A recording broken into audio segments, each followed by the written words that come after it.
Item ಯಾವುದೇ ಇರಲಿ try ಮಾಡಿ ಆಚಿ ಚಿಕನ್ ಮಸಾಲಾ. ಆಚಿ ಚಿಕನ್ ಮಸಾಲಾ.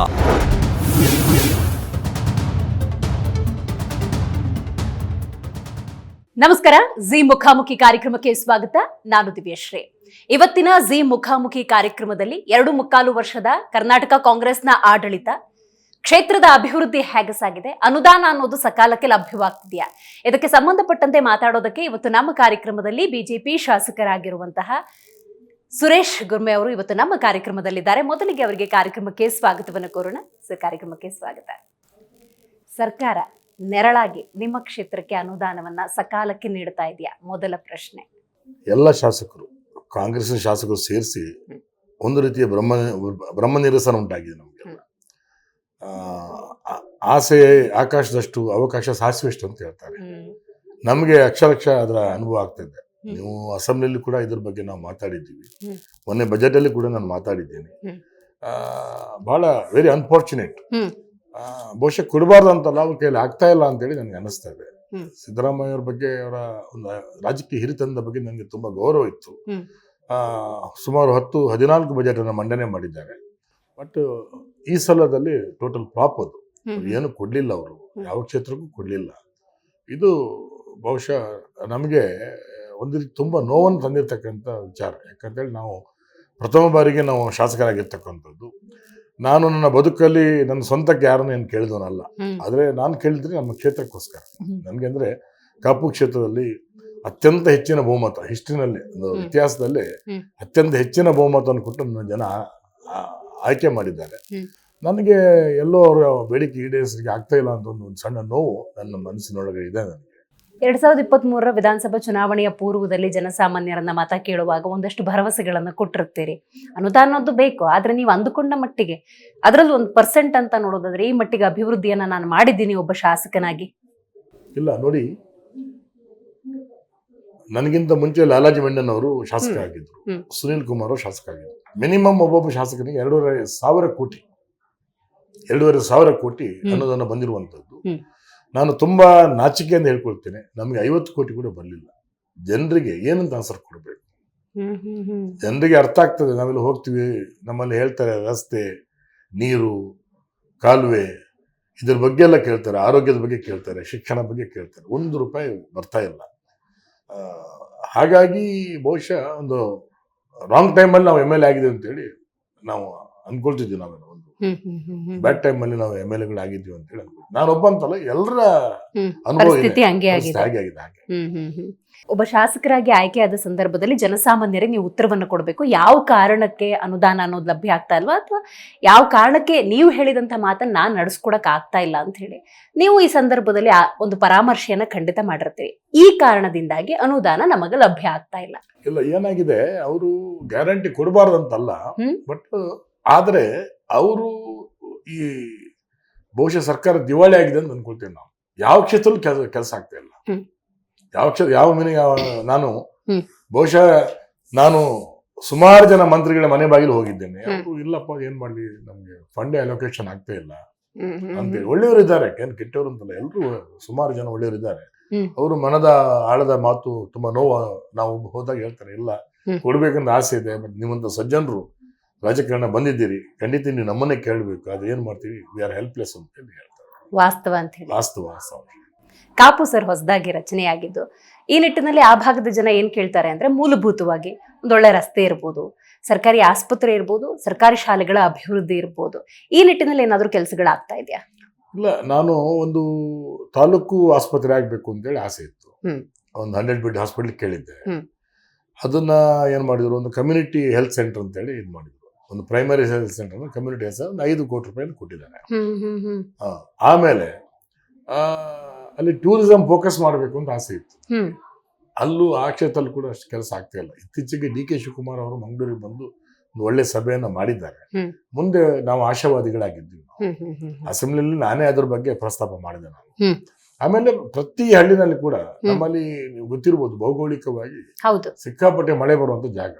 ಪ್ರತಿ ಹಳ್ಳಿ ಹೋದ್ರು ಕೂಡ ಒಂದೇ ಒಂದು ರಸ್ತೆ ಇಲ್ಲ. ನಾವು ರಸ್ತೆ ಬೇಡ, ಆಯ್ತು ದುಡ್ಡಿಲ್ಲ ಒಪ್ಕೊಳ್ಳೋಣ, ಒಂದು ರಸ್ತೆ ಗುಂಡಿ ಮುಚ್ಚಕ್ಕಾದ್ರೂ ಸ್ವಲ್ಪ ಅನುದಾನ ಕೊಡಿ ಅಂತ ಕೇಳ್ತೀವಿ ನಾವು. ಸರ್ಕಾರ ಅದಕ್ಕೂ ಕೂಡ ಅಂತ ಆ ವೇಗದಲ್ಲಿ ಸ್ಪಂದನೆ ಕೊಡ್ತಾ ಇಲ್ಲ. ಈಗ ಉತ್ತರ ಕರ್ನಾಟಕ ಭಾಗ ಇರ್ಬೋದು, ಬಯಲ್ಸೀಮೆ ಇರ್ಬೋದು, ಮಲೆನಾಡು ಭಾಗ ಇರ್ಬೋದು, ಮಂಡಳಿಗಳನ್ನ ಮಾಡಿ ಅಭಿವೃದ್ಧಿಗೆ ಅಂತ ಹೇಳಿ ಪ್ರಾಧಿಕಾರಗಳ ರಚನೆಯಾಗಿ ಅದಕ್ಕೆ ಹಣವನ್ನ ಅಲೋಕೇಟ್ ಮಾಡೋದು, ಈ ತರದ ಪ್ರಕ್ರಿಯೆಗಳಿರುತ್ತೆ. ಕರಾವಳಿ ವಿಚಾರದಲ್ಲಿ ಏನಾಗ್ತಿದೆ? ನೋಡಿ, ಕರಾವಳಿ ಅಭಿವೃದ್ಧಿ ಪ್ರಾಧಿಕಾರಕ್ಕೆ ಈಗ ಆಯ್ತು ಕಲ್ಯಾಣ ಕರ್ನಾಟಕ ಅಭಿವೃದ್ಧಿ ಮಂಡಳಿ ಅಂತ ಹೇಳಿ ಅಲ್ಲಿ ಸುಮಾರು 500 ಕೋಟಿ ಕೊಟ್ಟಿದ್ದಾರೆ. ನಾವು 500 ಬೇಡ, ಒಂದು 100 ಕೋಟಿ ಆದ್ರೂ ಕೊಡಿ ಅಂತೇಳಿ ಮುಖ್ಯಮಂತ್ರಿನ ಕೇಳಿದ್ವಿ ನಾವು. ಬರೀ 10 ಕೋಟಿ ಕೊಟ್ಟಿದ್ದಾರೆ. ಅದು 3 ಜಿಲ್ಲೆ ಕವರ್ ಮಾಡ್ಬೇಕಾಗ್ತದೆ. ಏನ್ ಕೊಡ್ತಾರ ಅವರು? ಅದಕ್ಕೆ ಹೇಳಿದ್ವಿ, ನೀವೊಂದು ಅಲ್ಲಿ ಒಂದು ಮೊನ್ನೆ ಗುರುರಾಜ್ ಗಂಟಿಹೊಳಿ ಅವರು ಬಹಳ ಚಂದ ಮಾತಾಡಿದ್ರು ಇದ್ರ ಬಗ್ಗೆ. ಅಲ್ಲಿಗೆ ಒಂದು ನೀತಿ ಅಂತ ಮಾಡಿ ಮಾಡಿ ನಾವು ಅದು ಕೇಳ್ತಾ ಇಲ್ಲ. ಈ ಒಂದು ಕರಾವಳಿಗೆ ಅಭಿವೃದ್ಧಿಗೆ ಒಂದು ನೀತಿ ಅಂತ ಮಾಡಿ ಕರಾವಳಿ ಅಭಿವೃದ್ಧಿ ಮಂಡಳಿ ಸ್ವಲ್ಪ ಅದರ ಕೈಗಳನ್ನ ಬಲಪಡಿಸಿದ್ರೆ ಖಂಡಿತ ಒಂದಿಷ್ಟು ಫಂಡ್ ಅಲೋಕೇಶನ್ ಆಗ್ತದೆ ಅನ್ನುವಂತ ಮಾತನ್ನು ಹೇಳಿದ್ವಿ. ಹೌದೌದು. ಕರ್ನಾಟಕ ಕಾಂಗ್ರೆಸ್ನ ಆಡಳಿತದಲ್ಲಿ ಕೆಲಸ ಮಾಡ್ತಿರುವಂತಹ ಶಾಸಕರೇ ಆಗಿರೋದ್ರಿಂದಾಗಿ ಬಿಜೆಪಿ ಶಾಸಕರಿಗೆ ಅಥವಾ ಇತರ ಶಾಸಕರಿಗೆ ಈ ರೀತಿ ಆಗ್ತಿದೆ ಅಂತನ, ಅಥವಾ ಕಾಂಗ್ರೆಸ್ ಸೇರ್ಕೊಂಡು ಎಲ್ಲಾ ಶಾಸಕರಿಗೆ ಈ ರೀತಿ ಅನುದಾನ ಆಗ್ತಾ ಇದೆ. ಬಟ್ ನಮ್ಗೆ ವಿಶೇಷವಾಗಿ ಬಿಜೆಪಿ ಶಾಸಕರನ್ನ ನಮ್ಮನ್ನ ಸ್ವಲ್ಪ ಕಡೆಗಣಿಸಲಾಗ್ತದೆ. ಅದರಲ್ಲಿ ಕೂಡ ಕರಾವಳಿಗೆ ಯಾವ ಫಂಡ್ ಬರ್ತಾ ಇಲ್ಲ. ಈಗ ಹಾಗಾದ್ರೆ ನೀವು ಹಲವಾರು ಸಂದರ್ಭಗಳಲ್ಲಿ ಹಲವಾರು ವೇದಿಕೆಗಳಲ್ಲಿ ಒಂದು ಉಲ್ಲೇಖ ಮಾಡಿದ್ದೀರಿ, ಜನರ ಋಣ ತೀರಿಸುವಂತ ಜವಾಬ್ದಾರಿ ನನ್ನದು ಅಂತ ಹೇಳಿ. 2.25 ವರ್ಷ ಆಯ್ತು. ಇನ್ನು ಉಳಿದಿರೋ ಅವಧಿಯಲ್ಲಿ ಯಾವ ರೀತಿ ಋಣ ತೀರಿಸೋದಕ್ಕೆ ಸಾಧ್ಯ ಆಗತ್ತೆ? ನೋಡಿ, I came from very ordinary family. I didn't have any godfather in my political life or personal life. ನಾನು ದೊಡ್ಡ ಗುತ್ತಿನ ಮನೆಯಲ್ಲ. ನಾನು ಜನಸಾಮಾನ್ಯ ಕುಟುಂಬ ಬಂದಿರ್ತಕ್ಕಂಥ. ಹಾಗಾಗಿ ನನಗೆ ಹಸಿವು ಗೊತ್ತಿದೆ, ಬಡತನ ಗೊತ್ತಿದೆ, ಅವಮಾನ ಗೊತ್ತಿದೆ. ತುಂಬಾ ಸ್ಟ್ರಗಲ್ ಮಾಡಿದ್ದೇನೆ ಲೈಫ್ ಅಲ್ಲಿ. ಜನ ಒಂದು ಅವಕಾಶ ಕೊಟ್ಟರು, ಹೋದಲ್ಲೆಲ್ಲ ಹೇಳ್ತೇನೆ, ಖಂಡಿತ ಅವಕಾಶ ಸಿಕ್ಕಿದ್ರೆ ನಿಮ್ಮ ಋಣ ತೀರಿಸ್ತೇನೆ ಎನ್ನುವಂತ ಮಾತನ್ನು ನಾನು ಹೇಳ್ತಾ ಬಂದಿದ್ದೀನಿ. ಹಾಗಾಗಿ ಸಂಕಲ್ಪ ಮಾಡಿದ್ದೇನೆ. ನಡೆಸ್ಕೊಡುವಂತ ಕೆಲಸವನ್ನು ನಮ್ಮ ಆ ದೇವರೇ ಮಾಡಿ ಕೊಡ್ಬೇಕು. ಅವಕಾಶ ಕೊಟ್ಟಿದ್ದಾರೆ ನನಗೆ, ಬೇರೆ ಏನು ಅಗತ್ಯ ಇಲ್ಲ. ನನಗೆ ಭಗವಂತ ಒಂದು ಮಿನಿಮಮ್, ನಾನೇನು ಆಗಾರ್ಭ ಶ್ರೀಮಂತ ಅಲ್ಲ, ಬದುಕೋದಕ್ಕೆ ಮಿನಿಮಮ್ ಕಂಫರ್ಟ್ ಅನ್ನು ಭಗವಂತ ಕೊಟ್ಟಿದ್ದಾನೆ. ರಾಜಕೀಯದಲ್ಲಿ ನನಗೆ ಏನು ಆಗ್ಬೇಕಾಗಿಲ್ಲ. ನನಗೆ 2 ಗಂಡು ಮಕ್ಕಳಿದ್ದಾರೆ, ಅವ್ರವ್ರ ದಾರಿ ನೋಡ್ಕೊಂಡಿದ್ದಾರೆ. ಹಾಗಾಗಿ ಏನು ಇದ್ರೂ ಈ ಜನರ ಋಣ ತೀರಿಸುವಂತ ಒಂದು ಆ ಜವಾಬ್ದಾರಿ ಇದ್ರೆ ಬಿಟ್ರೆ ನನಗೆ ಬೇರೆ ಏನು ರಾಜಕೀಯದಲ್ಲಿ ಆಸೆ ಆಕಾಂಕ್ಷೆ ಇಲ್ಲ. ಓಕೆ, ಪ್ರಥಮ ಬಾರಿ ಶಾಸಕರಾಗಿ ಜನಸಾಮಾನ್ಯರ ಸೇವೆ ಮಾಡೋದಕ್ಕೆ ಈ ಕ್ಷೇತ್ರವನ್ನ ಆಯ್ಕೆ ಮಾಡ್ಕೊಳ್ತೀರಿ. ರಾಜಕೀಯ ಅಂತ ಸಂದರ್ಭದಲ್ಲಿ ಪ್ಲಸ್ ಮೈನಸ್ ಡೆಫಿನೆಟ್ಲಿ ಇದ್ದೇ ಇರುತ್ತೆ. ಬಟ್ ಶಾಸಕರಾದ ನಂತರದ ಸಂದರ್ಭದಲ್ಲಿ ನಿರಂತರವಾಗಿ ನಿಮ್ಮ ಮೇಲೆ ಅಪಪ್ರಚಾರ ಮಾಡುವಂಥದ್ದು ಅಥವಾ ಇರುವಂಥದ್ದನ್ನ ನೇರವಾಗಿ ಹೇಳ್ತಿದ್ದೀವಿ ಅನ್ನುವಂತಹ ಕೆಲವೊಂದು ಪ್ರಸ್ತಾಪಗಳು, ಅದರ ಹಿನ್ನೆಲೆಯಲ್ಲಿ ನೀವು ದೈವದ ಮೊರೆ ಕೂಡ ಹೋಗ್ಬೇಕಾದಂತಹ ಸನ್ನಿವೇಶಗಳು, ಇದ್ರ ಬಗ್ಗೆ ಏನ್ ಹೇಳ್ತೀರಿ? ಅಪಪ್ರಚಾರ ಅನ್ನೋದು ಇದೆಲ್ಲ ನಾನು ಒಂದು 4-5 ಸಲ ನೋಡಿದೆ. ನಾನು ಕೊನೆಗೆ ನಾನು ಏನ್ ಹೇಳಿದೆ, ಕಾಂಗ್ರೆಸ್ನ ನಮ್ಮ ಸ್ನೇಹಿತರಿಗೆ, ನೀವು ದೇವಸ್ಥಾನಕ್ಕೆ ಬನ್ನಿ, ಅಲ್ಲಿ ನಿಂತು ನಮ್ಮ ಬಗ್ಗೆ ನೀವು ಇದು ಮಾಡಿ, ಅಪಪ್ರಚಾರ ಮಾಡಿ ಅಂತೇಳಿ. ಇನ್ನು ಏನ್ ಮಾಡೋಣ, ನನ್ನ ಮೇಲೆ ನನ್ನ ಕುಟುಂಬದ ಮೇಲೆ ಏನು ಇಲ್ದಿದ್ದ ಇದು ಮಾಡಿದಾಗ ಕೊನೆ ಅನಿವಾರ್ಯವಾಗಿ ತುಂಬಾ ನೋವಿನಿಂದ ನಾನು ಆ ದೇವಿಯ ಮರೆ ಹೋಗಿರ್ತಕ್ಕಂಥ ಅನಾದಿಯಿಂದ ನಮ್ಮ ಕುಟುಂಬಕರು ಆರಾಧನೆ ಮಾಡಿ ಬಂದಿರತಕ್ಕಂಥ ಕ್ಷೇತ್ರ ಅದು. ಹಾಗಾಗಿ ನಾವು ಅಲ್ಲಿ ಹೋಗ್ಲೇಬೇಕಾಯ್ತು. ಈಗ ಒಂದು ಸುಳ್ಳನ್ನ, ಈ ಗ್ಲೋಬಲ್ ಥಿಯರಿ ಅಂತ ಹೇಳ್ತೀವಿ, ಒಂದು ಸುಳ್ಳನ್ನ 10 ಸಲ ಹೇಳಿದೆ ಜನಸಾಮಾನ್ಯ ನಂಬ್ತಾರೆ, ನಮ್ಮ ಕಾರ್ಯಕರ್ತರು ನಂಬ್ತಾರೆ. ಹಾಗಾಗಿ ನಾನು ಅದನ್ನು ಹೊರ ಬರ್ಬೇಕಲ್ಲ. ಆ ಕಾರಣಕ್ಕಾಗಿ ಬಹಳ ಖುಷಿಯಿಂದ ಅಲ್ಲ, ತುಂಬಾ ನೋವಿನಿಂದಲೇ ನಾವು ದೇವಿಯ ಮೊರೆ ಹೋಗಿರ್ತಕ್ಕಂಥದ್ದು. ಹೌದೌದು. ಯಾಕೆ ಈ ತರ ಟಾರ್ಗೆಟ್ ಆಗ್ತಾ ಇದ್ದಾರೆ ಶಾಸಕರು? ಏನಾಗ್ತದೆ, ಈಗ ನನ್ನ ಮುಂದೆ ಸ್ವತಂತ್ರ ಅಭ್ಯರ್ಥಿ ಫಿಶ್ ಔಟ್ ಆಫ್ ವಾಟರ್ ಅಂತಾರೆ, ಈ ಅಧಿಕಾರದ ಹಪಾಹಪಿ ಅಂತ ಹೇಳ್ತೀವಲ್ಲ. ಹಾಗಾಗಿ ಬಹುಶಃ ಅವ್ರಿಗೆ ನಿದ್ದೆ ಬರ್ತಾ ಇಲ್ಲ. ಆಗ ನನಗೆ ಸರ್ಕಾರ ಇದೆ, ನಾನು ಏನಾಗಿಲ್ಲ, ಅದು ಅವ್ರವ್ರ ಹಣೆ ಬರ. ಹೌದಾ? ಜನರ ಆಯ್ಕೆ. ಮತ್ತೆ ಹಾಗಿದ್ರೆ ನಾನು ಯಾವತ್ತು ಏನು ಆಗ್ಬೇಕಾಗಿತ್ತು? ಹೌದಾ? ಯಾವ್ದಕ್ಕೂ ಕಾಲ ಕೂಡಿ ಬರ್ಬೇಕು. ಹಾಗಾಗಿ ಅದನ್ನು ಸಹಿಸ್ಕೊಳಕ್ ಆಗ್ತಿಲ್ಲ, ಎಲ್ಲೂ ಇಲ್ಲ. ಎಲ್ಲಿ ನಮ್ಮ ಕ್ಷೇತ್ರದಲ್ಲಿ ಜಾಸ್ತಿ, ಇಡೀ ಉಡುಪಿ ಜಿಲ್ಲೆನಲ್ಲಿ ನಮ್ಮ ಕ್ಷೇತ್ರದಲ್ಲಿ ಈ ತರ ಒಂದು ಕಿರಿಕಿರಿ ಜಾಸ್ತಿ ಇದೆ. ಓಕೆ, ರಾಜಕೀಯ ವೈಷಮ್ಯ ಅನ್ನೋದಾದ್ರೆ ಸರ್, ನಿಮ್ಮನ್ನ ಉಲ್ಲೇಖ ಮಾಡಬೇಕು, ನಿಮ್ಮ ರಾಜಕೀಯ ಸಿದ್ಧಾಂತಗಳನ್ನ ಉಲ್ಲೇಖ ಮಾಡಬೇಕು, ನಿಮ್ಮ ರಾಜಕೀಯದಲ್ಲಿ ನೀವು ಯಾವ ರೀತಿ ಆಡಳಿತ ಮಾಡಿದಿರಿ ಪ್ಲಸ್ ಮೈನಸ್ ಅದ್ರ ಬಗ್ಗೆ ಮಾತುಕತೆ ನಡೆಸಬೇಕು. ನಿಮ್ಮ ಮಗನನ್ನ ಎಳೆಯುವಂತಹ ಅಥವಾ ಕುಟುಂಬವನ್ನ ಎಳೆಯುವಂತಹ ಪ್ರಯತ್ನಗಳಾಗ್ತಾವಲ್ಲ, ಇದ್ರ ಬಗ್ಗೆ ಏನ್ ಹೇಳ್ತೀರಿ ಈ ಟೀಕೆ ಟಿಪ್ಪಣಿಗಳಿಗೆ? ರಾಜಕೀಯದ ಸಣ್ಣತನ ಅಂತ ಹೇಳ್ತೀನಿ. ರಾಜಕೀಯ ಸಣ್ಣತನ. ಒಬ್ಬ 45 ವರ್ಷಗಳ ಒಂದು ಅಷ್ಟು ಪ್ರೌಢಿಮೆ ರಾಜಕೀಯ ಅನುಭವ ಇರ್ತಕ್ಕಂಥ ವ್ಯಕ್ತಿ ಬಾಯಲ್ಲಿ ಈ ತರ ಮಾತು ಬರಬಾರ್ದು. ತುಂಬಾ ನೋವುಂಟು ಮಾಡಿದ್ ನನಗೆ. ಹೌದು, ನಾನು ನನ್ನ ಬದುಕಲ್ಲಿ ಯಾರನ್ನ ಟೀಕೆ ಮಾಡೋದನ್ನಲ್ಲ. ಕಾಂಗ್ರೆಸ್ ಆಡಳಿತವನ್ನ ನಡೆಸ್ತಾ ಇದೆ. ಈ 2.25 ವರ್ಷದ ಆಡಳಿತದ ಕುರಿತಂತೆ ನೀವೇನ್ ಹೇಳೋದಕ್ಕೆ ಬಯಸ್ತೀರಿ? ಯಾವ ರೀತಿ ಇದೆ ಆಡಳಿತ? ನೋಡಿ, ಕಣ್ಣಿದ್ದು ಕುರುಡು, ಕಿವಿದ್ದು ಕಿವುಡು ಅಂತೇಳಿ. ಕಿವಿದ್ದು ಟೋಟಲಿ ಇಟ್ಸ್ ಎ ಫೇಲ್ಯೂರ್. ಜನಸಾಮಾನ್ಯರಿಗೆ ಅವರ ಕಷ್ಟಕ್ಕೆ, ಅವರ ನೋವಿಗೆ ಯಾವುದೇ ರೀತಿಯ ಸ್ಪಂದನೆ ಕೊಡ್ತಕ್ಕಂಥ ಸರ್ಕಾರ. ನಮ್ಮ ಎಲ್ಲ ಏನು ಇದಾಗಿದೆ ಅದು ಅರಣ್ಯ ರೋಧನ ಆಗ್ತಾ ಇದೆ. ಅಸೆಂಬ್ಲಿ ಹೊರಗಡೆ ಮಾತಾಡ್ಲಿ, ಅಸೆಂಬ್ಲಿ ಹೊರಗಡೆ ಮಾತಾಡ್ಲಿ, ಅರಣ್ಯ ರೋಧನ ಆಗ್ತಾ ಇದೆ. ನಮ್ಮಲ್ಲಿ ಕಡಲು ಕೊರತೆ ಇದೆ, ರಸ್ತೆ ಹಾಳಾಗಿ ಹೋಗಿದೆ, ಹ್ಮ್. ಸರಿಯಾಗಿ ಶಾಲೆ ಕಾಲೇಜಲ್ಲಿ ಇವತ್ತು ಟೀಚರ್ಸ್ಗೆ ಸಂಬಳ ಬರ್ತಾ ಇಲ್ಲ. ನಾನೊಬ್ಬ ಯೂನಿವರ್ಸಿಟಿ ಅಕಾಡೆಮಿಕ್ ಕೌನ್ಸಿಲ್ ಮೆಂಬರ್ ಇದ್ದೇನೆ, ಅಲ್ಲಿ ಸಂಬಳ ಕೊಡ್ಲಿಕ್ಕೆ ಆಗ್ತಾ ಇಲ್ಲ. ಆ ಬೆಳಪ್ಪು ಅಂತ ಊರಲ್ಲಿ ಸುಮಾರು 33 ಕೋಟಿ ರೂಪಾಯಿ ಸನ್ಮಾನ್ಯ ಯಡಿಯೂರಪ್ಪ ಅವರು ಹೆಲಿಕಾಪ್ಟರ್ ಬಂದು 2015ರಲ್ಲಿ ಶಂಕುಸ್ಥಾಪನೆ ಮಾಡಿದ್ರು. ಇವತ್ತು ಅದು ನೀರು ಕುಡಿತಾ ಇದೆ, ಅಲ್ಲಿ ಏನು ಅಭಿವೃದ್ಧಿ ಆಗ್ತಾ ಇಲ್ಲ. ಇದ್ರ ಬಗ್ಗೆ ತುಂಬಾ ಹೋರಾಟ ಮಾಡಿದ್ದೇನೆ. ಹೌದು. ಆಮೇಲೆ ಯಾವುದೇ ನೋಡಿ ಇದರಲ್ಲಿ ಮೊದಲು ನಮ್ಮ ಬಿಜೆಪಿ ಸರ್ಕಾರ ಇದ್ದಾಗ ಎಲ್ಲ ದೈವಸ್ಥಾನಗಳಿಗೆ ಮೂಲಸ್ಥಾನಗಳಿಗೆ ಅನುದಾನ ಬೇಕಾದಷ್ಟು ಕೊಡ್ತಾ ಇದ್ರು, 1 ರೂಪಾಯಿ ಕೊಡ್ತಾ ಇಲ್ಲ. ಇದನ್ನ ಕೇಳಿ ಸಾಕಾಯ್ತು. ನಮ್ಮ ಕಾಪುನಲ್ಲಿ 2 ದೇವಸ್ಥಾನ, ನಮ್ಗೆ 2 ಕಣ್ಣಿದೆ. ಒಂದು ಮಹಾಲಕ್ಷ್ಮಿ ದೇವಸ್ಥಾನ, ಇನ್ನೊಂದು ನಮ್ಮ ಕಾಪು ಮಾರಿಗುಡಿ ದೇವಸ್ಥಾನ. ಸುಮಾರು 80 ಕೋಟಿ ರೂಪಾಯಿ ಖರ್ಚಾಗಿದೆ. 8 ಪೈಸೆ ಸರ್ಕಾರದಿಂದ ಬರಲಿಲ್ಲ. ವಿಧಾನಸಭೆಯಲ್ಲಿ ಇದು ಮಾಡಿದ್ದೇನೆ. ಅಂದ್ರೆ ಸರ್ಕಾರದ ಎಂಡೋಮೆಂಟ್ ಹೇಗೆ ಟೆಂಪಲ್ಗೆ ಏನಾಗುತ್ತೆ, ತನ್ನ ಮೂಲಕ ಅಲ್ಲಿ ಟೂರಿಸಂ ಅಟ್ರಾಕ್ಟ್ ಆಗುತ್ತೆ. ಕರೆಕ್ಟ್. ನಮ್ಗೆ ಕೋಸ್ಟಲ್ ಟೂರಿಸಂ ಇದೆ. ಸೊ ಅದನ್ನ ಇದು ಮಾಡಿದ್ರೆ ಒಂದಷ್ಟು ಜನ ಟೂರಿಸ್ಟ್ ಬರ್ತಾರೆ, ಪರದೇಶದಿಂದ ಬರ್ತಾರೆ, ಪರ ರಾಜ್ಯದಿಂದ ಬರ್ತಾರೆ. ಇದನ್ನೆಲ್ಲ ನಾವು ಎಷ್ಟು ಪ್ರಸ್ತಾಪ ಮಾಡಿದ್ರು ಸರ್ಕಾರ ಕೇಳ್ತಾ ಇಲ್ಲ. ಏನ್ ರೆಸ್ಪಾನ್ಸ್ ಅಂದ್ರೆ ಇಲ್ಲ. ಈಗ ಮನುಷ್ಯ ಆಡಳಿತ ಇದ್ದಂತವನು, ಒಬ್ಬ ಶಾಸಕನಾಗಿದ್ದಂತವನು, ಒಂದು ಕನಸುಗಳು ಇರ್ಬೇಕು. ಅದನ್ನ ನನಸು ಮಾಡ್ತಕ್ಕಂತ ಒಂದು ಸಂಕಲ್ಪ ಕೂಡ ಮಾಡ್ಬೇಕು ನಾವು. ಆ ಕನಸುಗಳೇ ಇಲ್ಲ ಅಂತ ಸರ್ಕಾರ ಅಂತ ನಾನು ಭಾವಿಸ್ತೇನೆ. ಗ್ಯಾರಂಟಿಗಳನ್ನು ಕೊಟ್ಟಿದ್ದೀವಿ, ಗ್ಯಾರಂಟಿಗಳನ್ನು ಜನಸಾಮಾನ್ಯರಿಗೆ ತಲುಪಿಸ್ತಾ ಇದ್ದೀವಿ. ಇದು ಬಡವರ ಪಕ್ಷ, ಜನರ ಉದ್ಧಾರಕ್ಕೆ, ಸಮಾಜದ ಕಟ್ಟಕಡೆಯಲ್ಲಿರುವಂತಹ ವ್ಯಕ್ತಿಯನ್ನು ಕೂಡ ಮುನ್ನೆಲೆಗೆ ತರುವಂತಹ ಪ್ರಯತ್ನವನ್ನೇ ನಾವು ಮಾಡ್ತಾ ಇದ್ದೀವಿ. ಈ ಪ್ರಯತ್ನವನ್ನು ಕೂಡ ಬಿಜೆಪಿ ಟೀಕೆ ಮಾಡ್ತಾ ಇದೆ. ಇಲ್ಲ, ಯಾವತ್ತೂ ಟೀಕೆ ಮಾಡ್ತಾ ಇಲ್ಲ. ನಾವು ಆಯ್ತು, ಹಸಿದ ಹೊಟ್ಟೆಗೆ ನಾವು ಅನ್ನ ಕೊಡ್ತಕ್ಕಂಥ ಇದು ಮಾಡ್ಬೇಕಾಗಿದೆ, ಬರುತ್ತಾನೆ ಇದೆ ಖಂಡಿತ. ಆದ್ರೆ ಅಭಿವೃದ್ಧಿ ಕೂಡ ಅಷ್ಟೇ ಮುಖ್ಯ ಅಲ್ವಾ? ನಮ್ಮ ಆರೋಗ್ಯ, ನಮ್ಮ ಶಿಕ್ಷಣ, ನಮ್ಮ ಮೂಲಭೂತ ಸೌಲಭ್ಯಗಳು ಸರ್ಕಾರದ ಕರ್ತವ್ಯ ಆಗ್ಬೇಕಲ್ಲ. ಆಮೇಲೆ ಪಾರ್ಶಿಯಾಲಿಟಿ, ಇಷ್ಟು ದೊಡ್ಡ ಪಾರ್ಶಿಯಾಲಿಟಿ ಮಾಡಬಾರ್ದಲ್ಲ. ಸೊ ಪ್ರಜಾಪ್ರಭುತ್ವ ವ್ಯವಸ್ಥೆಯಲ್ಲಿ ಒಂದ್ಸಲ ಆಡಳಿತ ಬರ್ತದೆ, ಒಂದ್ಸಲ ವಿರೋಧ ಪಕ್ಷದ ಕೂತ್ಕೊಳ್ಳೋದು ಅನಿವಾರ್ಯತೆ ಬರ್ತಿದೆ. ಆದ್ರೆ ಹಾಗಂತೇಳಿ ಆ ಒಂದು ಪರ್ಸನಲ್ ಗ್ರಜ್ಜಲ್ಲಿ ಕೆಲಸ ಮಾಡ್ತಕ್ಕಂಥ ವ್ಯವಸ್ಥೆ ಬರಬಾರ್ದು. 2.25 ವರ್ಷದ ಆಡಳಿತದಲ್ಲಿ ಸರ್ ಬಹಳ ಮುಖ್ಯವಾಗಿ ನಾವು ನೋಡ್ತಾ ಹೋಗೋದಾದ್ರೆ ಹಂತವಾಗಿ ಏನಾಯ್ತು ಅಂತ ಹೇಳಿದ್ರೆ, ಆರಂಭದಲ್ಲಿ ಒಂದು 6 ದಿವಸ ಯಾರು ಮುಖ್ಯಮಂತ್ರಿ ಅನ್ನುವಂತಹ ಗೊಂದಲ ಹಂಗೆ ಉಳ್ಕೊಂಡಿತ್ತು. ಕಡೆದಾಗಿ ಕರ್ನಾಟಕದ ಮುಖ್ಯಮಂತ್ರಿ ಸಿದ್ದರಾಮಯ್ಯನವರು ಅನ್ನುವಂಥ ಕ್ಲಾರಿಟಿ ಲಭ್ಯ ಆಯ್ತು. ಅವತ್ತಿನಿಂದ ಇವತ್ತಿನವರೆಗೂ ಕುರ್ಚಿ ವಿಚಾರವಾಗಿ ಚರ್ಚೆಗಳು ಉಂಟಾಗ್ತಾನೆ ಇದೆ. ಅದು ಬಿಜೆಪಿಯವರ ಅಪಪ್ರಚಾರ ಅಂತಾರೆ ಕಾಂಗ್ರೆಸ್ನವರು. ಇಲ್ಲ, ಈಗ ಅವರ ನೋಡಿ, ಈಗ 40 ಜನ ಡೆಲ್ಲಿ ಹೋಗಿದ್ದಾರೆ. ಜನ ಏನು ಮೂರ್ಖರಲ್ಲ, ಎಲ್ಲ ಅಬ್ಸರ್ವ್ ಮಾಡ್ತಾ ಇರ್ತಾರೆ. ಇವತ್ತಿನ ಜನ ಬಹಳ ನೋಡಿ, ನಮ್ಗೆ ಬಹಳ ಹ್ಯಾಂಡಿ ಆಗಿದೆ. ಈಗ RT ಇದೆ, ಅಥವಾ ಇನ್ನೊಂದಿದೆ, ಸೋಷಿಯಲ್ ಮೀಡಿಯಾ ಇದೆ, ಇನ್ಸ್ಟಾಗ್ರಾಮ್ ಇದೆ, ಹೀಗೆ ಫೇಸ್ಬುಕ್ ಇದೆ. ಇದು ಎಲ್ಲ ಜನ ಅದನ್ನ ಗಮನಿಸ್ತಾ ಇರ್ತಾರೆ. ನಾವು ಇಲ್ಲಿ ಏನು ಇದ್ ಮಾಡಕ್ಕಾಗಲ್ಲ. ಇದು ಜನರ ಭಾವನೆ, ನಮ್ಮ ಭಾವನೆ ಅಲ್ಲ, ಜನರ ಭಾವನೆ. ಅವ್ರವರು ಅಲ್ಲಿ ಇದ್ ಮಾಡ್ತಾರೆ, ಏನು ಕಿತ್ತಾಟ ಮಾಡ್ತಾ ಇದಾರೆ, ಜನರ ಭಾವನೆ ಬಿಟ್ರೆ ಹೌದದು. ಅವರಲ್ಲಿ ಡೆಲ್ಲಿನಲ್ಲಿ ಏನ್ ಒಪ್ಪಂದ ಆಗಿತ್ತು ಏನು ನಮ್ಗೆ ಗೊತ್ತಿಲ್ಲ. ಆದ್ರೆ ಅವ್ರವ್ರು ಹೇಳ್ತಕ್ಕಂಥ ಅಲ್ಲಿ ಯಾರು ಎವಿಡೆನ್ಸ್ ಇಲ್ಲ ಅಲ್ಲ, ಆತ್ಮಸಾಕ್ಷಿಗೆ ಅನುಗುಣವಾಗಿ ಇದು ಮಾಡ್ಬೇಕು ಅವರು. ಹೌದು, ಮತ್ತೆ ಅದು ಅವರ ಇದು, ನಾವು ಅದ್ರಲ್ಲಿ ತಲೆಕೆಡಿಸ್ಕೊಂಡು ಹೋಗುದಿಲ್ಲ. ಪ್ರಸ್ತುತ ಕೂಡ ಸಂಪುಟ ಪುನರ್ರಚನೆಗೆ ಸಂಬಂಧಪಟ್ಟಂತೆ ದೆಹಲಿಯಲ್ಲಿದ್ದಾರೆ ಒಂದಷ್ಟು ಶಾಸಕರು. ಇದ್ರ ಬಗ್ಗೆ ಏನ್ ಹೇಳ್ತೀರಿ? 40 ವರ್ಷ ಅಂದ್ರೆ ಅದು ಏನಾಗ್ತದೆ, ಅದು ಅವಳ ಒಳಗಡೆ ಇರ್ತಕ್ಕಂಥ ಗೊಂದಲವನ್ನ ಇದು ಏನಾಗ್ತದೆ, ರಾಜಕೀಯ ಅಸ್ಥಿರತೆ ನಮ್ಮ ಅಭಿವೃದ್ಧಿಗೆ ಹಿನ್ನಡೆಗೆ ಕಾರಣ ಆಗ್ತದೆ. ಅಸ್ಥಿರತೆ ಇರಬಾರ್ದು, ರಾಜಕೀಯ ಅಸ್ಥಿರತೆ ಇರಬಾರ್ದು. ಇದೇನಾಗ್ತದೆ, ಒಂದಷ್ಟು ಜನ ಡೆಲ್ಲಿ ಹೋಗುವಂಥದ್ದು, ಮತ್ತೆ ಇಲ್ಲಿ ಇದು ಮಾಡುವಂಥದ್ದು. ದಾವಣಗೆರೆಯಲ್ಲಿ ಗಲಾಟೆ ಆಯ್ತು, ಉಪಚುನಾವಣೆಯಲ್ಲಿ ಕೆಲವರು ಕೆಲಸ ಮಾಡಿಲ್ಲ ಅಂತೇಳಿ ಅವ್ರನ್ನೆಲ್ಲ ಅಮಾನತ್ ಮಾಡುವಂತ ಕೆಲಸ ಇವತ್ತು ನಡೀತಾ ಇದೆ. ಹಾಗೆ ಈ ರೀತಿ ಅಸ್ಥಿರತೆ ಇದೆ ಕನ್ನಡ.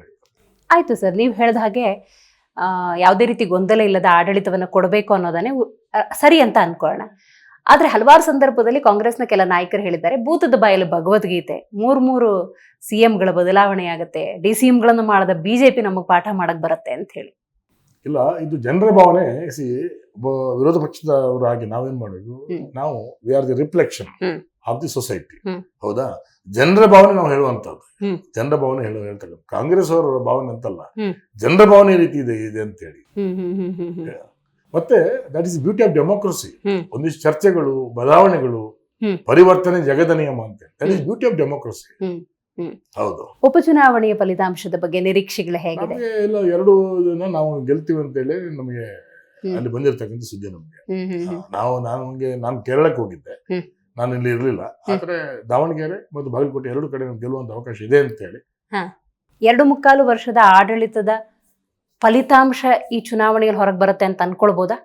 ಖಂಡಿತ ಅನ್ಕೋಬಹುದು. ಜನರ ಭಾವನೆ ಏನಿದೆ ಹ್ಮ್. ಅಂದ್ರೆ ಈಗ ಇಡೀ ಅನ್ನ ಬೇಯ್ಬೇಕಾದ್ರೆ ಒಂದು 2 ಅಗಳನ್ನ ತೆಗೆದು ನೋಡ್ತಾರೆ ಬೆಂದಿದೆಯಲ್ವಾ ಅಂತ ಹೇಳಿ. ಹ್ಮ್. ಹಾಗಾಗಿ ಇದೊಂತ 2 ಅಗಳನ್ನ ತೆಗೆದು ನೋಡೋದು ಗೊತ್ತಾಗುತ್ತೆ ಬೆಂದಿದ್ಯೋ ಇಲ್ವಾ ಅಂತ. ಆ ಎರಡು ಅಗಲ ಈ ಬಾಗಲಕೋಟೆ ಮತ್ತು ದಾವಣಗೆರೆ ದಕ್ಷಿಣ ಕ್ಷೇತ್ರ. ಅರೆ ಬೆಂದಿದ್ಯೋ ಅರೆ ಬೆಂದಿದ್ಯೋ ಅಂತ ಹೇಳಿ. Okay, right. ಇನ್ನು ಅಲ್ಪಸಂಖ್ಯಾತರು ಅಂದಾಗ ಅಲ್ಲಿ ದಾವಣಗೆರೆ ದಕ್ಷಿಣ ಕ್ಷೇತ್ರದಲ್ಲಿ ಉಂಟಾಗಿರುವಂತಹ ಅಸಮಾಧಾನ ಅದು ಯಾವ ರೀತಿ ಸ್ಫೋಟ ಆಯ್ತು, ಸುದ್ದಿಗೋಷ್ಠಿ ಹಿಂಗಾಯ್ತು, ಈಗಾಗಲೇ ಇಬ್ರು ರಾಜೀನಾಮೆ ಕೂಡ ಕೊಟ್ಟಿದ್ದಾರೆ. ಈಗ ಅಲ್ಪಸಂಖ್ಯಾತರ ಪಾಡಿನ ಬಗ್ಗೆನೇ ನಾವು ಮಾತಾಡೋದಾದ್ರೆ ಸರ್, ಬಹಳ ಮುಖ್ಯವಾಗಿ ನಮ್ಮನ್ನ ಬಳಸ್ಕೊಳ್ತಾರೆ, ಬೆಳೆಸೋದಿಲ್ಲ ಅನ್ನುವಂತಹ ಆರೋಪವನ್ನ ಕಾಂಗ್ರೆಸ್ ಮೇಲೆ ಮಾಡ್ತಾ ಇದ್ದಾರೆ. ಜಾತ್ಯತೀತ ಜನತಾದಳ ಅಂತ ಒಂದಿದೆ JDS, ಅದು ಬಿಜೆಪಿ ಜೊತೆ ಸೇರ್ಕೊಂಡಿದೆ. ಇನ್ನು ಬಿಜೆಪಿ ಮತ್ತು ಅಲ್ಪಸಂಖ್ಯಾತರು ಅಂದಾಗ ನಮಗ್ ಸ್ವಲ್ಪ ದೂರ ಅನ್ನುವಂತಹ ಭಾವನೆಯಲ್ಲಿ ಕರ್ನಾಟಕದಲ್ಲಿ ಅಲ್ಪಸಂಖ್ಯಾತರು ದೂರ ಉಳ್ಕೊಂಡ್ಬಿಟ್ರ, ಮೂಲೆ ಗುಂಪಾದ್ರ? ನೋಡಿ, ಕೇವಲ ಮತದಾನಕ್ಕೋಸ್ಕರ, ಓಟಿಗೋಸ್ಕರ ಅನಾದಿಯಿಂದ ಆ ಪಕ್ಷವನ್ನ ಇವತ್ತು ಕಾಂಗ್ರೆಸ್ ಅವರು ಬಳಕೆ ಮಾಡ್ಕೊಂಡಿದ್ದಾರೆ. ಇತ್ತೀಚೆಗೆ ಅವರಿಗೆ ಮೆಲ್ಲ ಮೆಲ್ಲನೆ ಅವರಿಗೆ ಬುದ್ಧಿ ಬರ್ತಾ ಇದೆ, ಅವರಿಗೆ ಅರ್ಥ ಆಗ್ತದೆ ಈ ಕಾಂಗ್ರೆಸ್ಸಿನ ಏನು ಈ ಹಪಾಹಪಿಗಳು, ಅವರ ಏನು ಐಡಿಯಾ ಇದೆ, ಅವರು ಕೇವಲ ಓಟಿಗೋಸ್ಕರ ಬೇಕು, ಆದ್ರೆ ಅಧಿಕಾರ ಅವ್ರ ಕೈ ಕೊಡಬಾರ್ದು ಅಂತ ಹೇಳಿ ಜನರಿಗೆ ಅರ್ಥ ಆಗ್ತದೆ.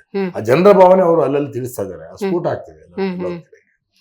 ಆದ್ರೆ ಬಿಜೆಪಿಯಲ್ಲಿ ಅಲ್ಪಸಂಖ್ಯಾತರಿಗೆ ಮಣೆ ಹಾಕಿ ಅವ್ರಿಗೊಂದು ಅಧಿಕಾರ ಕೊಟ್ಟು ಅವರನ್ನ ಮುನ್ನಡೆಸುವಂತಹ ಭಾವನೆಗಳು ಬರೋದಿಲ್ಲ. ಈಗ ಜಾತ್ಯತೀತ ಜನತಾದಳ JDS ನಿಮ್ಮ ಜೊತೆ ಇದೆ ಅಂತ ಮಾತ್ರಕ್ಕೆ ಅಲ್ಪಸಂಖ್ಯಾತರು ನಿಮ್ಮ ಕಡೆ ತಿರುಗ್ತಾರೆ ಅನ್ನುವಂತ ಭಾವನೆ ಇದೆಯಾ? ನರೇಂದ್ರ ಮೋದಿ ಅವರ ನೇತೃತ್ವದಲ್ಲಿ ಈಗ ಮೈನಾರಿಟಿ ಅವರು, ಅಲ್ಪಸಂಖ್ಯಾತರು ವಿಶ್ವಾಸವನ್ನು ಅಲ್ಲಲ್ಲಿ ವ್ಯಕ್ತಪಡಿಸ್ತಾ ಇದ್ದಾರೆ. ಹಾಗಾಗಿ ಖಂಡಿತ ಮುಂದಿನ ದಿನಗಳಲ್ಲಿ ಆ ಸಮುದಾಯ ಕೂಡ ನಮ್ಗೆ ಬರ್ತದೆ ಅಂತಕ್ಕಂಥ ವಿಶ್ವಾಸ ನಮಗಿದೆ. ಹೌದೌದು. ಓಕೆ, ಇನ್ನು ಉಪಚುನಾವಣೆಯ ಫಲಿತಾಂಶದ ಒಂದು ಆಧಾರದ ಮೇಲೆ 2028 ಚುನಾವಣೆಗೆ ಬಿಜೆಪಿ ತಯಾರಿಯನ್ನ ಆರಂಭ ಮಾಡುತ್ತಾ, ಯಾವ ರೀತಿ ತಯಾರಿಯನ್ನ ಮಾಡ್ತಾರೆ? ಯಾಕಂತ ಹೇಳಿದ್ರೆ ಲಾಸ್ಟ್ ಟೈಮ್ ಒಂದು ಓವರ್ ಕಾನ್ಫಿಡೆನ್ಸೇ ಬಿಜೆಪಿ ಮುಗ್ಗರಿಸಿದೆ ಅನ್ನೋದನ್ನ ನಾವು ಗಮನಿಸಬಹುದು. ಸೊ ಹಾಗಾಗಿ 28ರ ಚುನಾವಣೆಯ ತಯಾರಿಯ ಬಗ್ಗೆ ಏನ್ ಹೇಳೋದಕ್ಕೆ ಬಯಸ್ತೀರಿ ಅಂತ? ಇಲ್ಲ, ಎಲ್ಲ ಕಡೆಯಲ್ಲೂ ಈಗ ಏನಾಗ್ತದೆ, ನಾವು ಸತ್ಯ ವಿಚಾರವನ್ನು ಜನರ ಮುಂದಿಟ್ಟು ಸರ್ಕಾರ ಇದ್ರೆ ಹೇಗೆ, ಸರ್ಕಾರ ಇಲ್ಲ ಅಂದ್ರೆ ಹೇಗೆ ಅಂತೇಳಿ ಆ ತೌಲನಿಕ ಅಧ್ಯಯನವನ್ನ ನಾವೆಲ್ಲ ಎಲ್ಲ ಕಡೆ ಮಾಡ್ತಾ ಇದ್ವಿ. ಜನರಿಗೆ ಆ ವಿಚಾರವನ್ನು ತಿಳಿಸ್ತಿದ್ವಿ, ಜನಾಭಿಪ್ರಾಯ ಮೂಡಿಸುವಂತ ಕೆಲಸ ಮಾಡಿದ್ವಿ. ಈಗ ನಮ್ಗೆ ನಾವು ಏನ್ ಅನ್ಕೊಂಡಿದ್ವಿ ಆ ಕೆಲಸ ಆ ಸ್ಪೀಡಲ್ಲಿ ಆಗ್ತಾ ಇಲ್ಲ ಅಂತ ಹೇಳಿ ಅದನ್ನ ಖಂಡಿತ ಜನಮಾನಸಕ್ಕೆ ಮುಟ್ಟಿಸೋ ಕೆಲಸವನ್ನ ನಾವೆಲ್ಲರೂ ಮಾಡ್ತಾ ಇದ್ವಿ. ನೀವು ಗಮನಿಸ್ತಾ ಇದ್ದೀರಿ ಸರ್, ವಿಶ್ವದಾದ್ಯಂತ ಏನಾಗ್ತಿದೆ ಅಂತ ಹೇಳಿ. ಅಮೆರಿಕ, ಇರಾನ್, ಇಸ್ರೇಲ್ನ ಈ ಯುದ್ಧದ ಸಂದರ್ಭದಲ್ಲಿ ಪ್ರಾಣಹಾನಿ ಆಗ್ತಾ ಇದೆ, ಎಷ್ಟೋ ಜನ ವಿದೇಶಿಗರು ಸಾವನ್ನಪ್ತಾ ಇದ್ದಾರೆ. ಬಟ್ ಇಲ್ಲಿ ಭಾರತದಲ್ಲಿ ಏನಾಗ್ತಿದೆ ಅಂದ್ರೆ ಅದರ ನೇರ ಪರಿಣಾಮವನ್ನು ಜನಸಾಮಾನ್ಯರು ಎದುರಿಸ್ತಾ ಇದ್ದಾರೆ. ಹಾಗಾದ್ರೆ ಈ ಪರಿಸ್ಥಿತಿಯನ್ನ ಕೇಂದ್ರ ಸರ್ಕಾರ ಸರಿಯಾಗಿ ನಿಭಾಯಿಸ್ತಾ ಇದೆಯಾ ಅಂದ್ರೆ ಈಗಾಗಲೇ ಟೀಕೆ ಟಿಪ್ಪಣಿಗಳು ವ್ಯಕ್ತವಾಗಿದೆ. ಬಿಜೆಪಿ ಇದನ್ನ ಸರಿಯಾಗಿ ನಿಭಾಯಿಸ್ತಾ ಇಲ್ಲ. ನಿಮ್ಗೆ ಗೊತ್ತಿರ್ಬೋದು, ಸುಮಾರು 30 ದೇಶಗಳು ಕರೆದು ಆ ದೇಶದ ಅತ್ಯುನ್ನತ ಪ್ರಶಸ್ತಿಯನ್ನು ಕೊಟ್ಟಿರ್ತಕ್ಕಂಥ ಈ ಜಗತ್ತಿನ ಏಕೈಕ ನಾಯಕ ಇದ್ರೆ ನರೇಂದ್ರ ಮೋದಿ. ಸುಮ್ಮನೆ ಅವರೆಲ್ಲ ಕರೆಯುವುದಿಲ್ಲ. ಹಾಗಾಗಿ ಈ ದೇಶದ ಹಿತಾಸಕ್ತಿಯನ್ನ ಖಂಡಿತ ಬಹಳ ಪ್ರಬಲವಾಗಿ ರಕ್ಷಣೆ ಮಾಡಿದ್ದಾರೆ ಅಂತ ಹೆಗ್ಗಳಿಕೆ ಈ ದೇಶದ ಪ್ರಧಾನಿ ನರೇಂದ್ರ ಮೋದಿ ಅವರ ಬಗ್ಗೆ ಇದೆ. ಆಮೇಲೆ ಏನ್ ಬೇಕು, ಎಲ್ಲೂ ಕೂಡ ಯುದ್ಧ ಅದಕ್ಕೆ ಪರಿಹಾರ ಅಲ್ಲ. ಸಾವು ಆಗ್ಬಾರ್ದು. ಯಾರ ಅಣ್ಣನು, ಯಾರ ತಮ್ಮನು, ಯಾರ ಗಂಡನು ಅಥವಾ ಈ ಪ್ರಜೆಗಳು ನೋಡಿ, ಇಲ್ಲಿ ಕೆಲವು ಅಮಾಯಕ ಮಕ್ಕಳು ಇದೆಲ್ಲ ಬಹಳ ಬೇಸರದ ವಿಚಾರ. ಯಾವುದಕ್ಕೂ ಸಾವು ಸಮರ್ಥನೆ ಆಗ್ಬಾರ್ದು. ಹಾಗಾಗಿ ಖಂಡಿತ ಯುದ್ಧ ನಡೀಬಾರ್ದು. ಅದನ್ನು ತಡೆಗಟ್ಟುವಲ್ಲಿ ನಿರಂತರವಾಗಿ ನರೇಂದ್ರ ಮೋದಿ ಅವರು ಪ್ರಯತ್ನ ಮಾಡ್ತಾನೆ ಇದ್ದಾರೆ. ಅಂತಾರಾಷ್ಟ್ರೀಯ ಮಟ್ಟದಲ್ಲಿ ಅವರ ಖ್ಯಾತಿಗಳು ಏನು ಅಂತ ನಿಮ್ಗೆಲ್ಲ ಗೊತ್ತಾಗಿದೆ. ಇವತ್ತು ಜನಮಾನಸಕ್ಕೆ ಗೊತ್ತಾಗಿದೆ. ತುಂಬಾ ವಿಶ್ವಾಸವನ್ನು ನೋಡಿ, ನಿನ್ನೆ ಕೂಡ 40 ನಿಮಿಷಗಳ ಕಾಲ ಟ್ರಂಪ್ ಅವರು ಮಾತಾಡಿದ್ದಾರೆ. ಯುದ್ಧ ನಿಲ್ಲಿಸಿದ ಮೇಲೆ 40 ನಿಮಿಷಗಳ ಕಾಲ ನಮ್ಮ ಪ್ರಧಾನಿ ಅವರೇ ಫೋನ್ ಮಾಡಿ ಮಾತಾಡಿದ್ದಾರೆ. ಹಾಗಾಗಿ ಮತ್ತೆ ನಿಮ್ಗೆ ಗೊತ್ತಿರಬೇಕು, ಬೇರೆ ದೇಶಗಳಲ್ಲಿ ಹೋದಾಗ ಮೊನ್ನೆ 15 ಕಿಲೋಮೀಟರ್ ಪೆಟ್ರೋಲ್ ಬಂಕ್ ಮುಂದೆ ಫಿನ್ಲ್ಯಾಂಡ್ ಅಲ್ಲಿ 15 ಕಿಲೋಮೀಟರ್ ಸ್ಪೀಡ್ ದೂರ ಕ್ಯೂ ಇತ್ತಲ್ಲಿ. ಆ ರೀತಿ ತೊಂದರೆ ಆಗಿದೆ, ಇಲ್ಲ ಅಂತ ಹೇಳುದಿಲ್ಲ. ಆದ್ರೆ ಅಷ್ಟು ಗಂಭೀರವಾದ ಸಮಸ್ಯೆ ಈ ದೇಶ ಎದುರಿಸ್ತಾ ಇಲ್ಲ. ಸ್ವಲ್ಪ ಗ್ಯಾಸ್ಗೆ ತೊಂದರೆ ಆಗಿದೆ, ಸ್ವಲ್ಪ ಪೆಟ್ರೋಲ್ ಹೋಗೋ ತೊಂದರೆ ಆಗಿದೆ, ಆದ್ರೂ ಪ್ರಯತ್ನ ಮಾಡ್ತಿದ್ದಾರೆ. ಬಟ್ ವಿದೇಶಾಂಗ ನೀತಿ ಸರಿ ಇಲ್ಲ, ರಾಜತಾಂತ್ರಿಕ ನಿಲುವು ನಿರ್ಧಾರಗಳು ಸರಿ ಇಲ್ಲ ಅನ್ನೋದೇ ಟೀಕೆ ಸರ್. ನೋಡಿ, ನಾವು ಏನಾಗ್ತದೆ, ಕೆಲವು ಸಲ ಮೌನವೇ ಎಲ್ಲದಕ್ಕೂ ಉತ್ತರ ಆಗ್ತದೆ. ಹೌದಾ? ಈಗ ಕೆಲವು ಸಂದರ್ಭ ಅದೊಂದು ಬುದ್ಧಿವಂತಿಕೆ ಲಕ್ಷಣ. ಅದು ಯಾರಿಗೂ ನಿಷ್ಠರಾಗಲಾರ್ದಾಗ ಈ ದೇಶದ ಹಿತಾಸಕ್ತಿ ಮುಖ್ಯ. ನಮ್ಮ ಪ್ರಧಾನಿ ಅವರಿಗೆ ಭಾರತ ಉಳಿಬೇಕು, ಭಾರತ ಬೆಳಿಬೇಕು ಅನ್ನೋ ನಿಲುವಿನೊಂದಿಗೆ ನಮ್ಮ ಪ್ರಧಾನಿ ಕಟ್ಟಿಕೊಟ್ಟಿರ್ತಂತ ಒಂದು ವ್ಯವಸ್ಥೆ ಇದು. ಆ ನಿಟ್ಟಿನಲ್ಲಿ ಅವ್ರಿಗೇನು ಹೇಳೋ ಅವಶ್ಯಕತೆ ಇಲ್ಲ. ಮತ್ತೆ ಏನಾಗಿದೆ ನೋಡಿ, ಅವ್ರ ಹಿಂದೆ ತುಂಬಾ ಜನ IAS IPS ಆಫೀಸರ್ ಇದಾರಲ್ಲ, they are all hand picked by PMO office. ನನ್ಗೆ ಗೊತ್ತಿದ್ದಾಗ ತುಂಬಾ ಜನ ಒಬ್ಬ ಒಳ್ಳೆ ಪ್ರಾಮಾಣಿಕರನ್ನ ಹೆಕ್ಕಿ ಪ್ರೈಮ್ ಮಿನಿಸ್ಟರ್ ಆಫೀಸಲ್ಲಿ, ಅಂದ್ರೆ ಒಳ್ಳೆ ಟೀಮ್ ಇದೆ. ಇಲ್ಲಿ ಯಾವುದೇ ಒಂದು ಯೋಜನೆ ಬರಬೇಕಾದ್ರೂ ತುಂಬಾ ಚಿಂತನ ಮಂಥನ ಮಾಡಿ ಅದನ್ನ ದೆಹಲಿ ಲೆವೆಲಿಂದ ಅದನ್ನ ಹಳ್ಳಿಯ ಲೆವೆಲ್ಗೆ ಇಳಿಸ್ತಕ್ಕಂಥ ಕೆಲಸ ಆಗ್ತಾ ಇದೆ. ಹೌದು, ದೇಶದ ಹಿತಾಸಕ್ತಿಯನ್ನು ಕಾಪಾಡುವಂತ ಕೆಲಸ ಆಗ್ತಾ ಇದೆ. ನಿಮ್ಗೆ ಗೊತ್ತಿರ್ಬೋದು, ಅವ್ರು ಪ್ರಧಾನಿ ಆದಾಗ ಎಷ್ಟು we are in 11th place world ಎಕಾನಮಿನಲ್ಲಿ. Today we reach fourth place world ಎಕಾನಮಿನಲ್ಲಿ. ಬರೋ ವರ್ಷ ನಾವು 3ನೇ ಸ್ಥಾನಕ್ಕೆ ನಾವು ತಲುಪುತ್ತಿವಿ. 2047ಕ್ಕೆ ಜಗದ್ಗುರು ಭಾರತ ಆಗ್ಬೇಕನ್ನೋ ಒಂದು ಸಂಕಲ್ಪದೊಂದಿಗೆ ಬಹಳಷ್ಟು ಸ್ಪೀಡ್ ಆಗಿ ಹೋಗ್ತಾ ಇದೆ. ಇದೊಂದು ಅಂತಾರಾಷ್ಟ್ರೀಯ ಮಟ್ಟದಲ್ಲಿ ಜಗತ್ತು ಮೆಚ್ಚಿರ್ತಕ್ಕಂಥ ಸತ್ಯ. ನಮ್ಮತ್ರ ಸ್ಟಾಟಿಕ್ಸ್ ಇದೆ. ಇದನ್ನ ಬಿಜೆಪಿ ಹೇಳುತ್ತೆ. ರಷ್ಯಾ ಉಕ್ರೇನ್ ಯುದ್ಧ ಆಯಿತು, ವಿಶ್ವಗುರು ಅಂತ ಕರೆಸ್ಕೊಳ್ತಾರೆ ಪ್ರಧಾನಿ ನರೇಂದ್ರ ಮೋದಿ, ರಿಯಾಕ್ಟ್ ಮಾಡೋದಿಲ್ಲ. ಇರಾನ್ ಇಸ್ರೇಲ್ ಅಮೆರಿಕ ಯುದ್ಧ ಆಗ್ತಾ ಇದೆ, ಪ್ರಧಾನಿ ನರೇಂದ್ರ ಮೋದಿ ರಿಯಾಕ್ಟ್ ಮಾಡೋದಿಲ್ಲ. ಈ ರೀತಿ ಟೀಕೆ ಟಿಪ್ಪಣಿಗಳಿಗೆ ನಿಮ್ಮ ಉತ್ತರ ಏನು? ನೋಡಿ, ಮಾತಾಡೋ ಟೈಮಲ್ಲಿ ಮಾತಾಡ್ಬೇಕು, ಆ ಮಾತಿಗೆ ಬೆಲೆ ಬರೋಂಗಿರ್ಬೇಕು. ಹೌದಾ? ಕೆಲವು ವಿಚಾರ ಕೈ ಮೀರಿ ಹೋದಾಗ ಅದು ಅಲ್ಲಿ ಮೌನವೇ ಜಾಣ್ಮೆ ಅಂತ ನನ್ಗೆ ಅನ್ಸ್ತದೆ. ನನಗೆ ಜಾಣತನ ಅಂತೇಳಿ ನನ್ಗೆ ಅನ್ಸ್ತದೆ. ಹಾಗಾಗಿ ಅದರಿಂದ ಒಂದು ಅರ್ಥ ಇರ್ಬೋದು. ನರೇಂದ್ರ ಮೋದಿ ಕಮ್ಮಿ ಇರೋದು ತುಂಬಾ. ಈಗ ಅದ್ರ ಬಗ್ಗೆ ವಿಮರ್ಶೆ ನಾನು ತುಂಬಾ ಸಣ್ಣ ಅಂತ ಅನಿಸ್ತದೆ ನನಗೆ. ಅವರ ರಾಜಕೀಯ ಏನು ಆ ಜಾಣ್ಮೆ ಇದೆ, ಅವರ ಅನುಭವ ಇದೆ, ಅದ್ರ ಮುಂದೆ ನಾವು ಅವರ ನಡೆಯನ್ನ ವಿಮರ್ಶೆ ಮಾಡಿ ನಾನು ತುಂಬಾ ಸಣ್ಣ ಅಂತ ನನ್ಗೆ ಅನಿಸ್ತದೆ. ಖಂಡಿತ.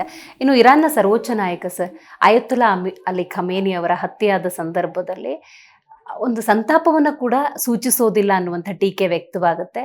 ಆದರೆ ಈ ಬೆಳವಣಿಗೆಯಲ್ಲಿ ಇರಾನ್ ಒಂದು ವಿಚಾರವನ್ನ ಸ್ಪಷ್ಟಪಡಿಸುತ್ತೆ. ಭಾರತ ನನಗೆ ಒಂದು ಮಿತ್ರ ರಾಷ್ಟ್ರ, ಅಲ್ಲಿನ ನಾಗರಿಕರ ಹಿತದೃಷ್ಟಿಯಿಂದ. ಇರಾನ್ಗಿರುವಂತಹ ಭಾವನೆ ಭಾರತಕ್ಕಿಲ್ವಾ ಅನ್ನುವಂಥ ಟೀಕೆಗೆ ಏನ್ ಹೇಳೋದಕ್ಕೆ ಬಯಸ್ತೀವಿ? ಖಂಡಿತ ಇದೆ. ಈಗ ನೋಡಿ, ನಮ್ಮ ಆ ಪೆಟ್ರೋಲ್ ಟ್ಯಾಂಕರ್ ಎಲ್ಲ ಅಲ್ಲಿಂದ ನಮ್ಗೆ ಅವರು ಹಡಗುಗಳು ಅವ್ರನ್ನ ಅಲ್ಲಿ ಕಳಿಸ್ಕೊಡ್ತಾರೆ. ನಮ್ಮ ಗ್ಯಾಸ್ ಅದನ್ನ ಅವ್ರು ಕಳಿಸ್ಕೊಡ್ತಾರೆ. ಭಾವನೆ ಇರೋದ್ರಿಂದ ತಾನೆ ಕೊನೆಗೇನು ಮಾಡ್ತಕ್ಕಂಥ ಕಾರ್ಯ ಯಶಸ್ವಿ ಆಗ್ಬೇಕು. ಹೌದಾ? ಯಾರಿಗೂ ಗೊತ್ತು. ಈಗ ನರೇಂದ್ರ ಮೋದಿ ಅವರು ನಿರಂತರ ಸಂಪರ್ಕದಲ್ಲಿ ಇದ್ದಾರೆ. ಅಂತಾರಾಷ್ಟ್ರೀಯ ಮಟ್ಟದಲ್ಲಿ ಒಳ್ಳೆ ಹೆಸರನ್ನು ಪಡೆದಿರ್ತಕ್ಕಂಥವ್ರು. ಮುಂದಿನ ಭವಿಷ್ಯದ ನಾಯಕ ಅಂತಿದ್ರೆ ನರೇಂದ್ರ ಮೋದಿ ಅಂತೇಳಿ ಜಗತ್ತು ಒಪ್ಕೊಂಡಿದ್ದ ಸತ್ಯ ಅದು. ವಿಶ್ವಗುರು ಅಂತ ಕರೆಸ್ಕೊಳ್ತಾರೆ. ಡೊನಾಲ್ಡ್ ಟ್ರಂಪ್ ಅವರು ಸ್ನೇಹಿತರು ಅಂತ ಹೇಳ್ಕೊಳ್ತಾರೆ. ಆದರೆ ಡೊನಾಲ್ಡ್ ಟ್ರಂಪೇ ಅವರ ಬಾಯಿಂದ ಹೇಳಿದಂಥ ಮಾತು, ನರೇಂದ್ರ ಮೋದಿ ಅವರ ರಾಜಕೀಯ ಭವಿಷ್ಯ ನನ್ನ ಕೈಲಿದೆ. ಇನ್ನು ಅಲ್ಲಿನ ವೈಟ್ ಹೌಸ್ನ ಕಾರ್ಯದರ್ಶಿ ಒಬ್ಬರು ಉಲ್ಲೇಖ ಮಾಡ್ತಾರೆ, ಇಂಡಿಯನ್ಸ್ ಡ್ರಾಮಾ ಆರ್ಟಿಸ್ಟ್ ಅನ್ನೋ ಮಟ್ಟಿಗಿನ ಟೀಕೆಗಳನ್ನು ಮಾಡ್ತಾರೆ. ಇಂಥ ಟೀಕೆ ಟಿಪ್ಪಣಿಗಳು ವಿಶ್ವಮಟ್ಟದಲ್ಲಿ ಬಂದಾಗ ಅದನ್ನ ನೇರವಾಗಿ ಎದುರಿಸುವ ಅಥವಾ ಅದಕ್ಕೊಂದು ಉತ್ತರ ಕೊಡುವಂತಹ ಪ್ರಯತ್ನವನ್ನ ಮಾಡೋದಿಲ್ವಲ್ಲ, ಇದನ್ನ ಹೆಂಗ್ ತಗೋಬೇಕು? ಡೊನಾಲ್ಡ್ ಟ್ರಂಪ್ ಅವರು ಅವರ ಚುನಾವಣೆ ಪ್ರಚಾರ ಸಮಯದಲ್ಲಿ I will rule this country like Narendra Modi ಅಂತ ಹೇಳಿದ್ದಾರೆ. I will rule this country like Narendra Modi ಅಂತ ಹೇಳಿ ಆ ಮನುಷ್ಯನ ಬದ್ಧತೆ ಬಗ್ಗೆ ನಾವೇನು ಮಾತಾಡಿದ್ದು ಒಂದು ಹಾಸ್ಯಾಸ್ಪದ ಅನ್ಸುತ್ತೆ. ಬೆಳಿಗ್ಗೆ ಒಂದು ಮಾತಾಡ್ತಾರೆ, ಸಾಯಂಕಾಲ ಮಾತಾಡ್ತಾರೆ.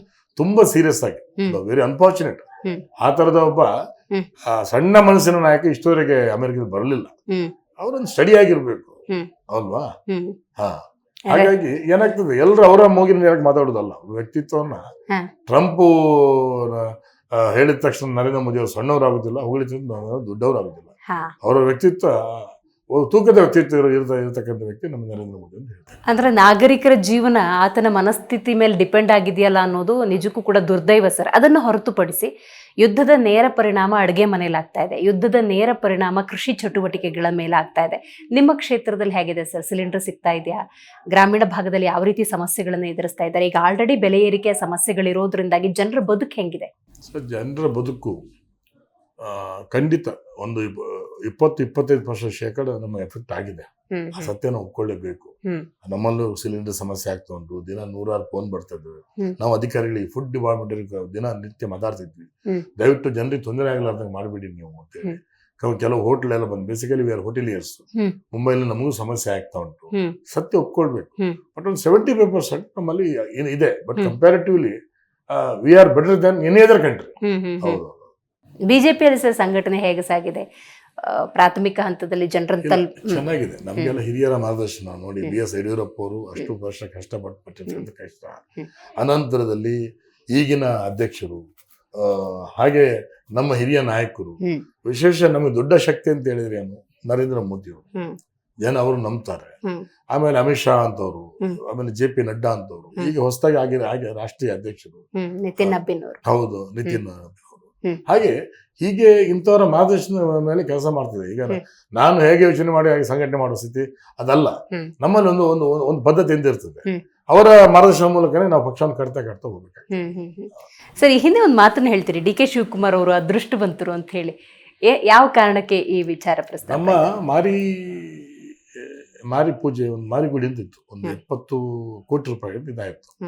ಅಲ್ಲಿ ನೋಡಿ ಆಕ್ಚುಲಿ ಆ ಪ್ರಸಾದ ನನಗೆ ಕೊಡ್ಬೇಕಾಗಿತ್ತು. ಅವ್ರು ಬಂದಾಗ ನಾನು ಹೇಳಿದ್ರೆ ಉಪಮುಖ್ಯಮಂತ್ರಿ ಕೊಡಿ ಅಂತೇಳಿ, ರಾಜ್ಯದ ಪ್ರತಿನಿಧಿ ಬಂದಾರೆ ಕೊಡಿ ಅಂತೇಳಿ. ಅದಕ್ಕೆ ನಾನು ಹೇಳಿದೆ, ಸುಮಾರು 3 ವರ್ಷಗಳಿಂದ ಅಲ್ಲಿ ನಿಂತ ಪೂಜೆ, ಅಲ್ಲಿ ಆ ಪ್ರಸಾದ ಕೊಡ್ಬೇಕು, ನೀವು ಆಗ್ಲೇ ಬಂದು ಪ್ರಸಾದ ಕೈ ಹಿಡಿದಿರಿ, ಹಾಗಾಗಿ ನೀವು ಅದೃಷ್ಟವಂತರು ಅಂತ ಹೇಳಿ. ಆ ಅದೃಷ್ಟ ಮುಂದಿನ ದಿನಗಳಲ್ಲಿ ಬೇರೆ ರೀತಿಯಲ್ಲಿ ಸಿಗುವ ಸಾಧ್ಯತೆಗಳಿದೆ ಅಂತ ಅನ್ಸುತ್ತಾ?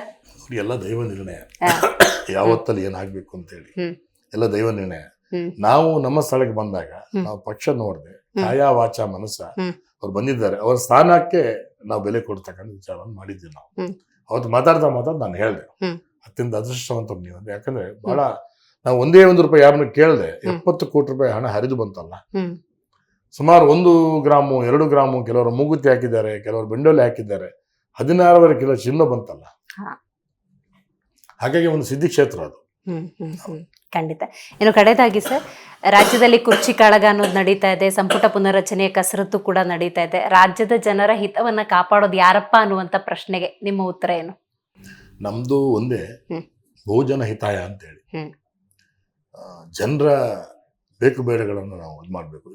ಕೊನೆಗೆ ಏನು ಉದ್ದೇಶ, ಯಾವುದೇ ಸರ್ಕಾರ ಬರಲಿ, ಈ ಸಮಾಜದ ಕಟ್ಟ ಜನ ಕಣ್ಣೀರು ನೋವಿಸುವಂತ ಕೆಲಸ ಆಗ್ಬೇಕು. ಧ್ವನಿ ಇಲ್ಲದವರಿಗೆ ಧ್ವನಿ ಆಗುವಂತ ಕೆಲಸವನ್ನು ಸರ್ಕಾರ ಯಾವುದೇ ಇಲ್ಲ ಮಾಡಬೇಕು. ಆ ಕೆಲಸ ಸಮರ್ಥವಾಗಿ ಆಗ್ತಾ ಇಲ್ಲ. ನಮ್ಗೆಲ್ಲ ಆಶಾ ಭಾವನೆ ಇರ್ತಕ್ಕಂಥದ್ದು, ಒಂದು ಆಶೆ ಇದೆ, ಸರ್ಕಾರ ಸೂಕ್ತ ರೀತಿಯಲ್ಲಿ ಸ್ಪಂದನೆ, ವಿಶೇಷವಾಗಿ ನಮ್ಗೆ ಅನುದಾನ ಕೊಡ್ತದೆ ಅಂತಕ್ಕಂಥ ಆಶಾ ಭಾವನೆ ನಾವು ಹೊಂದಿದ್ದಾವೆ.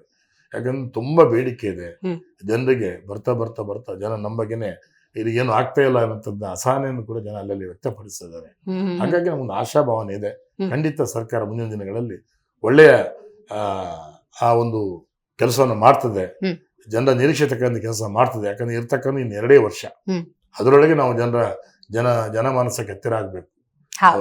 ನೀವು ಹೇಳಿದಾಗೆ ಜನರ ಋಣವನ್ನು ತೀರಿಸುವಂತ ಕೆಲಸವನ್ನು ಮಾಡಬೇಕಾಗಿದೆ. ಖಂಡಿತ ಸರ್, ಇವತ್ತಿನ ಕಾರ್ಯಕ್ರಮದಲ್ಲಿ ಭಾಗಿಯಾಗಿ ಕ್ಷೇತ್ರದ ಅಭಿವೃದ್ಧಿ ಹೆಂಗೆ ಸಾಗಿದೆ, ಸರ್ಕಾರದ ಸಹಕಾರ ಯಾವ ರೀತಿ ಬೇಕು ಅನ್ನೋದನ್ನ ತಿಳಿಸ್ಕೊಟ್ಟಿದ್ದಕ್ಕಾಗಿ ಧನ್ಯವಾದಗಳು. ನೋಡಿದ್ರಲ್ಲ ವೀಕ್ಷಕರೇ, ಇವತ್ತಿನ ನಮ್ಮ ಕಾರ್ಯಕ್ರಮದಲ್ಲಿ ಗುರ್ಮೆ ಸುರೇಶ್ ಶೆಟ್ಟಿ ಅವರು ಭಾಗಿಯಾಗಿದ್ರು. ಕ್ಷೇತ್ರದ ಅಭಿವೃದ್ಧಿಯ ದೃಷ್ಟಿಯಿಂದ ತನ್ನದೇ ಆದಂತಹ ಪ್ರಯತ್ನವನ್ನ ನಾನು ಮಾಡ್ತಾ ಇದ್ದೀನಿ. ಮತದಾರ ಪ್ರಭುಗಳು ಅವರು ಕೊಟ್ಟಂತಹ ಈ ಮತಕ್ಕೆ ಋಣ ತೀರಿಸುವಂತಹ ಜವಾಬ್ದಾರಿ ಕೂಡ ನನ್ನದಾಗಿದೆ. ಸರ್ಕಾರದಿಂದ ಅನುದಾನ ಸಕಾಲಕ್ಕೆ ಲಭ್ಯವಾದರೆ ಅಂದುಕೊಂಡ ಎಲ್ಲಾ ಕಾರ್ಯಗಳು ಕೂಡ ಸುಗಮವಾಗಿ ಸಾಗುತ್ತೆ ಅನ್ನುವಂತಹ ಅಭಿಪ್ರಾಯವನ್ನ ವ್ಯಕ್ತಪಡಿಸಿದ್ದಾರೆ. ನೋಡ್ತಾ ಇರಿ ಜಿ ಕನ್ನಡ ನ್ಯೂಸ್, ಸತ್ಯವೇ ಸುದ್ದಿಯ ಜೀವಾಳ.